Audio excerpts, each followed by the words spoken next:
Oke, kemudian kita masuk ke sistem kerangka atau osteologi. Nah, di osteologi merupakan satu kesatuan sistem yang terdiri dari beberapa tulang. Di sistem kerangka terbagi menjadi dua, yaitu aksial dan apendikular. Aksial yaitu tulang yang tidak dapat bergerak dengan bebas dibagi menjadi dua, yaitu osteum cranial atau tulang tengkorak. Nah, di tulang tengkorak kita dibagi menjadi 7. Yang pertama osteum incisif atau paru atas, osteum mandibula atau paru bawah, osteum nasal atau tulang hidung, osteum lacrimal atau tulang air mata, osteum quadrate atau tulang pelitis, osteum occipital atau tulang tengkorak belakang, dan osteum atlas atau tulang penghubung antara tengkorak dan leher. Kemudian kita masuk ke osteum columna vertebrae. Osteum columna vertebrae dibagi menjadi 4, yaitu osteum vertebrae cervicalis atau tulang leher terbagi menjadi 14 ruas, 1 ruas tulang atlas dan 13 ruasnya tulang aksis epistropius. Kemudian kita masuk ke osteum vertebrae thoracalis atau tulang dada. Nah, di tulang dada kita terdapat 7 ruas.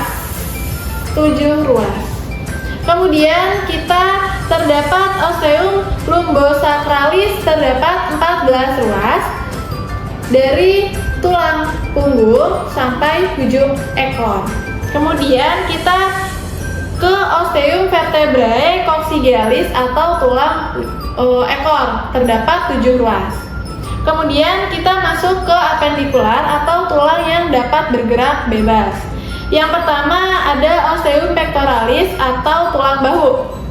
Nah, di tulang bahu terdapat 3 bagian. Yang pertama osteum scapula yang di pinggir. Kemudian ada osteum clavicula yang bentuknya V. Kemudian ada osteum coracoid yang di dalamnya scapula. Kemudian kita masuk ke osteum thoracalis. Terdapat 2 bagian, yaitu osteum costae terdapat 7 ruas dan osteum sternum atau tulang rawan. Kemudian yang ketiga itu ada osteum extremitas anterior atau alat gerak atas. Yang pertama ada osteum humerus. Kemudian yang kedua osteum radius itu yang kecil. Kemudian ada osteum ulna yang besar. Kemudian ada osteum metacarpus yang kecil dan osteum carpus yang besar. Dan osteum phalanges di ujung. Kemudian osteum extremitas posterior atau alat gerak bawah. Yang pertama kita ada osteum femur. Yang kedua kita ada osteum fibula. Fibula itu yang kecil. Kemudian ada osteum tibia yang besar.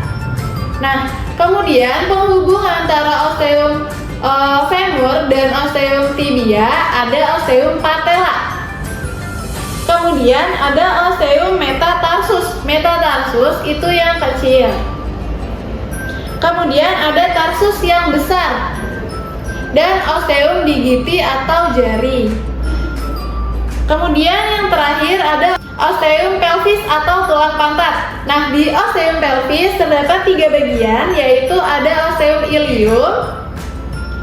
ilium yang di tengah dan ischium yang di samping. Nah, kemudian ada osteum pubis. Terima kasih.